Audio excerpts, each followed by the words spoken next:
I'd like to share a story with you, which I think that a lot of you empaths will be able to relate to. I used to believe that what others were going through was more important than what I was going through, and what they had to say was more important than what I had to say. I grew up surrounded by extroverted people who were very vocal when they were going through something challenging. And as an introvert myself, I tended to internalize a lot of the challenges that I was going through, and I didn't make my voice heard because it wasn't instinctive to me. What was instinctive to me, though, as an empath, was constantly assessing the moods of other people around me and adjusting my own behavior in accordance with their moods and their feelings.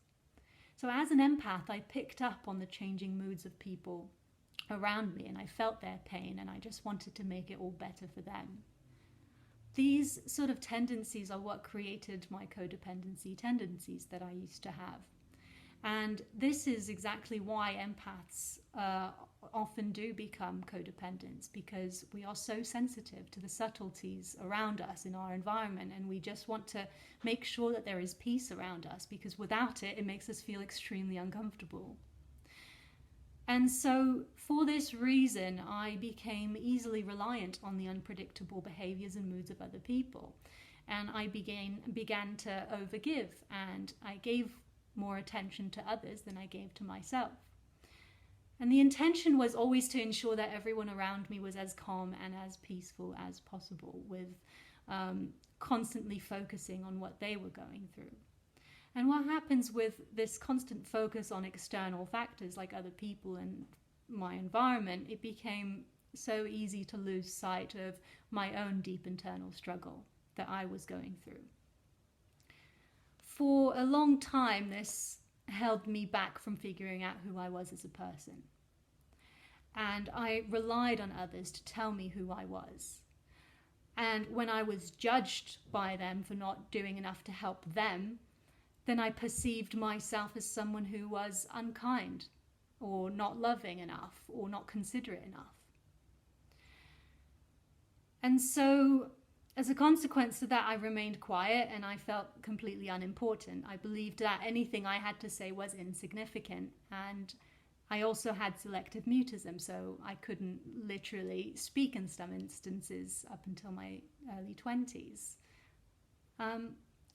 And consequently, I also didn't express any of my thoughts or opinions, and quite honestly, I didn't even have opinions or know what my thoughts were, because my identity was such a big blur by that point, and in my eyes, my identity was defined by other people. The breaking point for me from all this was the realization that I didn't know who I was, and that my life had no real significance other than being there for other people. And that was, it just simply felt like I was a puppet and everyone else was holding the strings. What I learned from this was first the importance of giving yourself the attention that you give to others, and that it's important to get to know yourself so that you don't take other people's perception of you as being your own identity. The second thing I learned was how to use my voice, and that if I am respected, then my voice will be respected and heard. I learnt that my opinion will be considered by someone who respects me, even if they disagree with me. And I learnt that for those people who doesn't respect my voice and my feelings or my thoughts, then these are the people that I need to keep at arm's length. I also learnt that people will not always like boundaries, and that's totally okay too, because my boundaries are not for them, they are for me. And those who don't like them are probably best kept at arm's length anyway, because I deserve to be around people who care about me enough to respect my needs. And finally, I learned that being kind does not mean being silenced or accepting disrespect.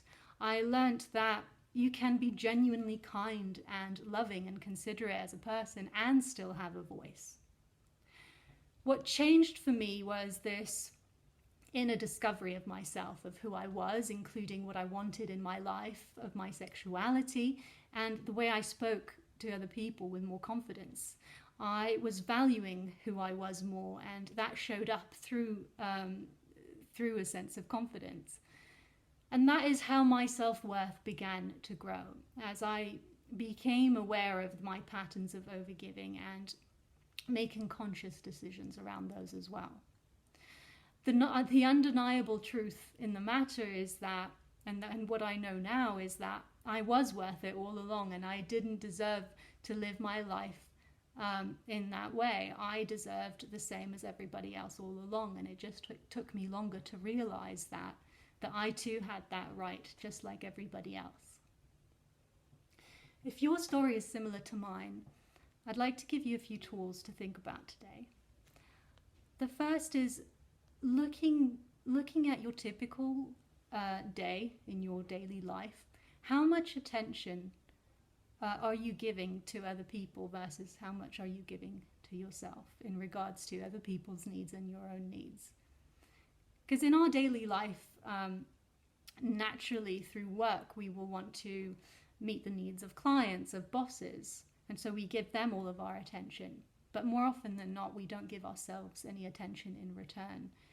And it's the same in personal relationships, in partnerships, or even friendships, especially now that a lot of people are going through struggles.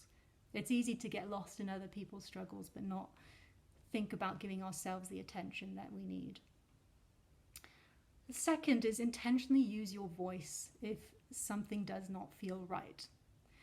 It won't feel comfortable at first if you're not used to it, but do it anyway, and don't judge yourself if you didn't use the perfect words. Just saying something, anything, is good enough as a first step. And finally, I always say this, but be clear on your boundaries. If you are beginning to feel drained by your environment, or if someone you're around is draining you a lot, or if you simply don't want to meet that person that you'd arranged to meet a month ago, you are allowed to say no. Those who are worth keeping in your life will respect your boundaries and your needs, and will respect how you feel. And others simply are best kept at arm's length. Regrowth means that we're shedding a layer of skin. We're shedding what no longer serves us. We're shedding all of the habits that no longer serve us. And in doing that, we need to be intentional in our actions to create these new habits. They will feel uncomfortable at first. They will feel unusually uncomfortable at first, but in time it does become more natural. So do not give up. I hope you found this helpful, guys. Please drop me any comments if you have any questions, and drop me a private message as well. I offer one-to-one coaching sessions, so I can provide a bit more detail on those too. Take care, everyone.